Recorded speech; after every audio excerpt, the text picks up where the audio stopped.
Hello guys, ngasi vlog sidi aina Shivasthan ahanba oina chatbai vlog oidoini ado kamai tawba yengminarasi. Guys, ai huzik chatkena thore e yumdagi thore e aduga imanaba mangai bani dugi chalani ko ado yengminarasi kamai tawba haido yore selere ko.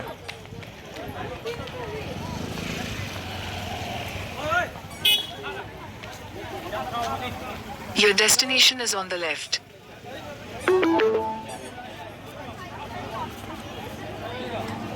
Yore am phazai mafamse.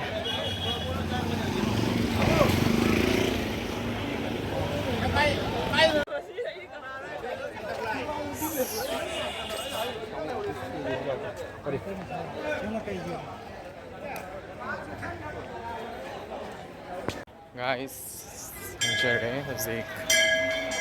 They rest Hang on, color.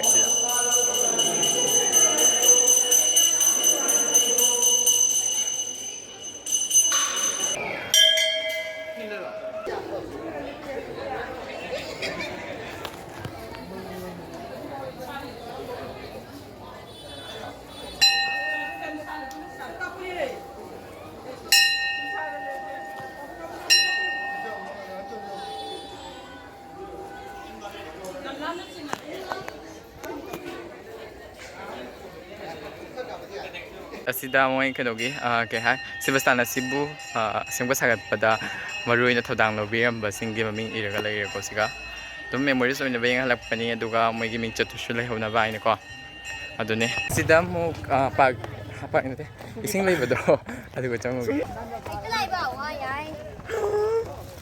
Hello. Hello. yam phazai famzai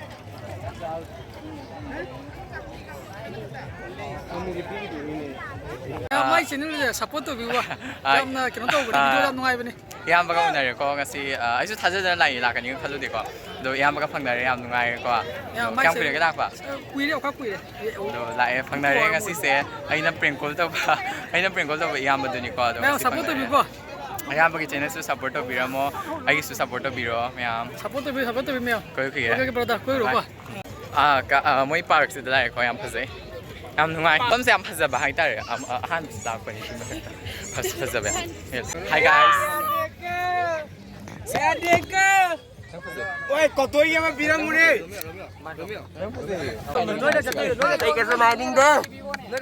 aigi taw ka thengnare ko kamanga gi ko do ma se aigi blog pe awninga ai channel video thangalakta ba adu ke so haire ko dum unare nga se yam nungai re adu yam nungai ba masu oi re ke hai ni te Ai ni hai ni ngudi ko. Khoi gi itaw lo san hai ta re. Chumi ko. Khoi itaw lo san gi channel che ai na su yam support to jai. Uri ma'am na support to view. Like and subscribe ma'am na nambiramu. khoi che ga phangnare ko che gi su channel lai bani aina full support tawi ko Sakachiro mana lai bani. sakachiro mai lai bani dari sik Hoi. Hari se ani. dari ko unare ko do hoi che ga unare nga si se Magi se support of you me amna. do che ga unare yam nungai ko kyam pire ga lakpa Kuire lang ko yam su kui ti da su lai ko lo ko ngai di bacha. ko che nga si unare do yam support to biro mo Thank you. moi si basagi sing lai bado aduga mu kuma e duni guys sonda mi myam lai re aduga sonda ising lai re ka sonda su dai re ko adlai re mandir do ko aduga na kaino lai re ka hai myam do koina ba pham do lai re aduga ai hujik halani akhoi di koi ba loi re ko ado halage tawi yum da mung chalage tawi mi su hujik lak nari myam aduni halage khalai Hi guys, koi halle. halle ko ngasi vlog se matang asida loi ani ado hujik ti yum halani ko tai mi yam tin ba budi na ting asigi se ko ado halle dum si chahi ko ina han bu su ina nungai khare dum ado mi am nu shibiduna ai channel se like share subscribe to biramo mathangi vlog tamo soi dana unar se ko bye bye